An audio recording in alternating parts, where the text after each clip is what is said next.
Hello everyone, welcome to Bullet 360. Here I am your guide partner Saurabh, and in this video we will discuss about the Financial Awareness April 2020 Part 1. But before we begin, please like, share and subscribe our channel. तो चलिए open करते हैं आज की mystery with the speed of Bullet 360. Now here is the first point. RBI increases FPI limit. RBI ने FPI limit increase कर दी है, ठीक है, in corporate bonds to 15% for 21 financial year 21। कहने का मतलब क्या है कि RBI ने FPI यानी कि फॉरेन पोर्टफोलियो इन्वेस्टमेंट को इंक्रीज कर दिया है, ठीक है, 15% तक फाइनेंशियल ईयर 21 में। इन्होंने इंट्रोड्यूस किया है fully accessible route, okay, fully accessible route as new foreign investment category. एक नई फॉरेन इन्वेस्टमेंट कैटेगरी इन्होंने बनाई है जिससे नाम दिया है इन्होंने फुल्ली एक्सेसिबल रूट। आगे हम इसके कुछ और पॉइंट्स को समझेंगे, चलिए देखते हैं आगे क्या है। Now the reserve bank of India has hiked the limit for foreign portfolio investors.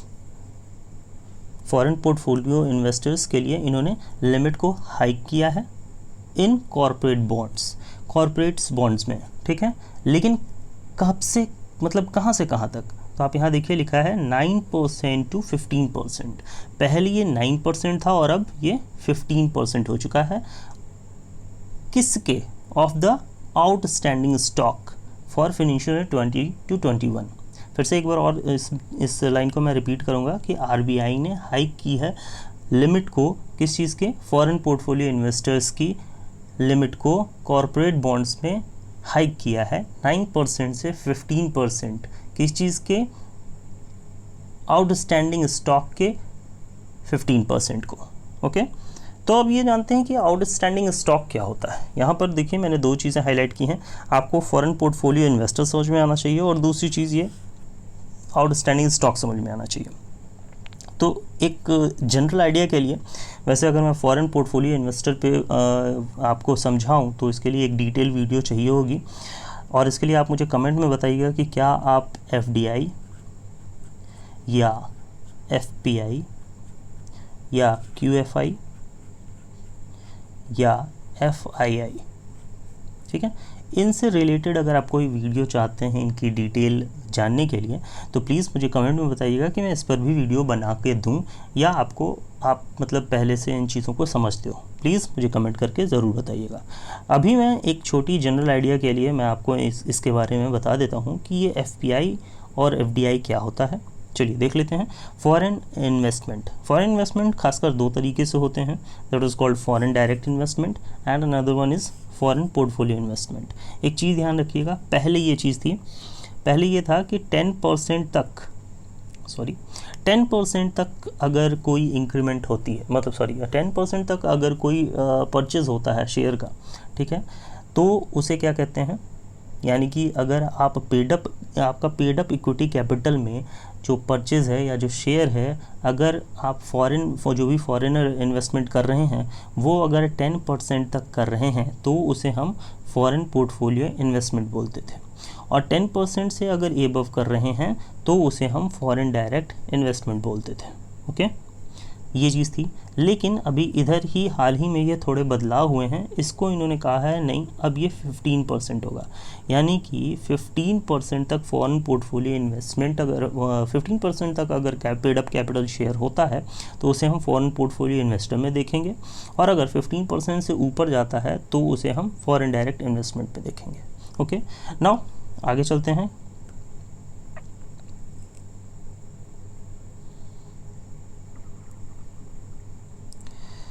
I hope ये आपको समझ में आ गया होगा। अगला पॉइंट देखते हैं। जो अगली प्रॉब्लम थी वो हमारी ये थी कि आप आउटस्टैंडिंग स्टॉक का क्या मतलब समझते हैं, ठीक है। यहाँ देखिए बहुत ही क्लियरली बताया गया है, outstanding stock is shares issued by a corporation. ये जो कॉरपोरेशन इशू करता है वो स्टॉक्स होते हैं, किनको that are held by investors, ठीक है, एंड कॉर्पोरेट इंसाइडर्स। जो कॉर्पोरेट इंसाइडर्स और इन्वेस्टर्स द्वारा जो हेल्ड किए जाते हैं उन्हीं को हम आउटस्टैंडिंग स्टॉक बोलते हैं। The amount of outstanding stock is use to calculate earnings. ये जो आउटस्टैंडिंग स्टॉक्स होते हैं इन्हीं के थ्रू जो है हम अर्निंग्स को कैलकुलेट कर सकते हैं, ठीक है। पर शेयर मतलब अर्निंग पर शेयर हमारी कितनी हो रही है, इस चीज़ को हम आउटस्टैंडिंग स्टॉक के थ्रू ईजिली कैलकुलेट कर सकते हैं।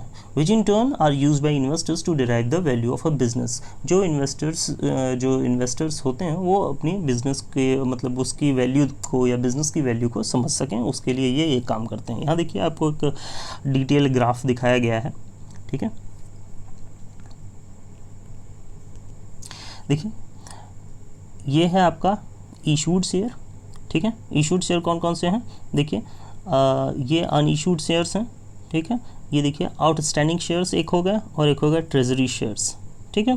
देखिए outstanding shares are issued shares that are owned by stockholders. ये जो भी स्टॉक होल्डर्स ओन किए रहते हैं उन्हें हम आउटस्टैंडिंग शेयर्स कहते हैं। और ट्रेजरी शेयर्स क्या होते हैं, treasury shares are issued shares that have been required by the corporation. जो कॉरपोरेशंस को ज़रूरत होती है, मतलब वो फ्यूचर के लिए भी इनकी ज़रूरत हो, ऐसे को हम ट्रेजरी शेयर्स कहते हैं। बाकी जो होते हैं वो सभी आउटस्टैंडिंग शेयर्स में होते हैं। तो आपको समझ में आ गया होगा कि इसका 15% किया गया है, ठीक है। यानी कि इसको 15% बढ़ा दिया गया है, इसी को 15% कर दिया गया है, okay.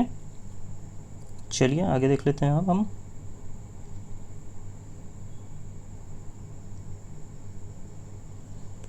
Now currently the FPI can invest. अब देखिए इसमें ये बता रहा है कि अभी जो था वो FPI 3.17 लाख करोड़ जो है वो इंडियन कॉर्पोरेट बॉन्ड्स में इन्वेस्ट कर सकती थी, ठीक है।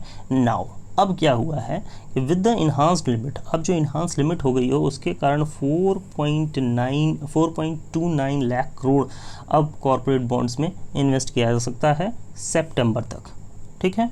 और उसके बाद and rupees 5.41 lakh crore for the half yearly ending मार्च 21 तक। मार्च 2021 तक हम 5.41 लाख करोड़ कर सकते हैं, कब, सितंबर के बाद। और सितंबर तक हम 4.29 लाख करोड़ कर सकते हैं इन्वेस्टमेंट, ठीक है, FPI के through. Now besides this the reserve bank has introduce. अब इसी के बाद बताया जा रहा है कि रिजर्व बैंक ने इसके अलावा भी क्या किया है, एक सेपरेट चैनल बनाया है जिसको हम कहते हैं फुल्ली एक्सेसिबल रूट। याद रखिए इसका फुल फॉर्म में भी आपसे ये क्वेश्चन में पूछा जा सकता है कि FAR RBI ने जो इंट्रोड्यूस किया है FAR, उसका आप फुल फॉर्म बताइए। तो फुल्ली एक्सेसिबल रूट, ठीक है, for non residents to invest, मतलब नॉन रेजिडेंट के लिए ये फुल्ली एक्सेसिबल रूट आया है। क्या चीज़, to invest in specified government of India dated securities. Government of India dated securities में, वेट अ मिनट, हाँ देखिए गवर्नमेंट ऑफ इंडिया जो डेटेड सिक्योरिटीज़ हैं गवर्नमेंट की, उनमें फार के थ्रू जो नॉन रेजिडेंट इंडियंस हैं वो इन्वेस्ट कर सकेंगे, ओके। चलिए नेक्स्ट देखते हैं।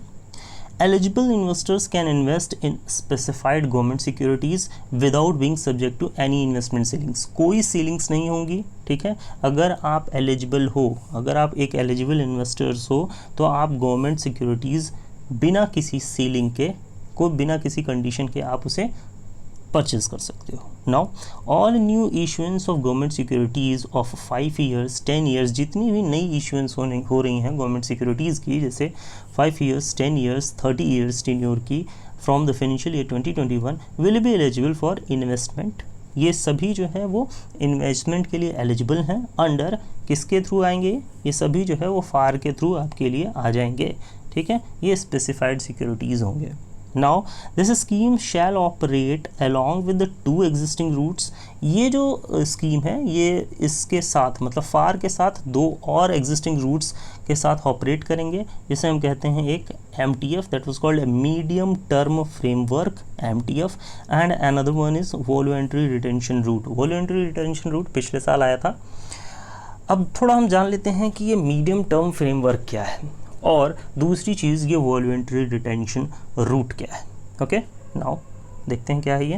देखिए मीडियम टर्म फ्रेमवर्क क्या है। The medium term framework for foreign portfolio investment in central government securities, that was called GSECs, and state government securities that was called SDLs was introduced in October 2015. ये अक्टूबर 2015 में introduce किया गया था medium term framework. Okay, क्या था ये? FPI यानी कि foreign portfolio investment consists of securities and other financial assets.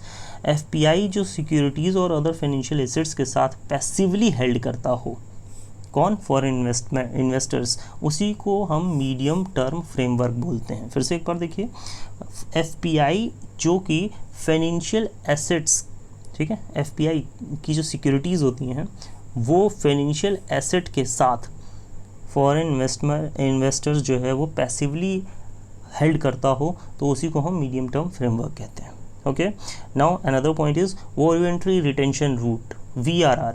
ध्यान दीजिएगा खास करके इसके जो फुल फॉर्म्स होते हैं MTF, ठीक है, VRR, ठीक है, और अभी हमने देखा FAR, ये सारे बहुत इंपॉर्टेंट हैं। ठीक है, ये हो सकता है मैं आपसे MTF का इस बार फुल फॉर्म पूछ दिया जाए, या VRR का पूछ दिया जाए, या FAR का पूछ दिया जाए, तो ये आपको तैयार रखना होगा। ओके, नाउ तो VRR क्या है, वॉलंटरी रिटेंशन रूट क्या है? Encourages foreign portfolio investors to undertake long term investment. खास करके ये लॉन्ग टर्म इन्वेस्टमेंट के लिए जो इंडियन डेब्ट मार्केट्स में आप लगाते हैं, वो लॉन्ग टर्म इन्वेस्टमेंट के लिए वॉलंटरी रिटेंशन रूट का इस्तेमाल किया जाता है।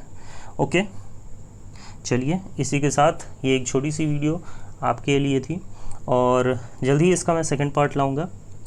अप्रैल 2020 से आपकी फाइनेंशियल अवेयरनेस पूरी कवर होगी, टेंशन मत लीजिएगा, और मैं इसके जल्दी पार्ट्स लाता रहूँगा। अगर आपको मेरा कंटेंट अच्छा लग रहा है तो प्लीज़ लाइक कीजिएगा, शेयर कीजिएगा और सब्सक्राइब कीजिएगा, और प्लीज़ मुझे कमेंट में बताइएगा कि आपको वीडियो कैसी लगी, और अगर आपके कुछ और सवाल हों तो ज़रूर कमेंट में पूछिएगा। और लास्टली मैं ये कहूँगा कि प्लीज़ मुझे ये बताइएगा कि आपको क्या FPI और बाकी चीज़ों की डिटेल में FDI और FPI के बारे में जानना है, तो प्लीज़ बताइएगा ताकि मैं उस पर आपको एक वीडियो प्रोवाइड करा सकूँ। इसके साथ goodbye and thank you.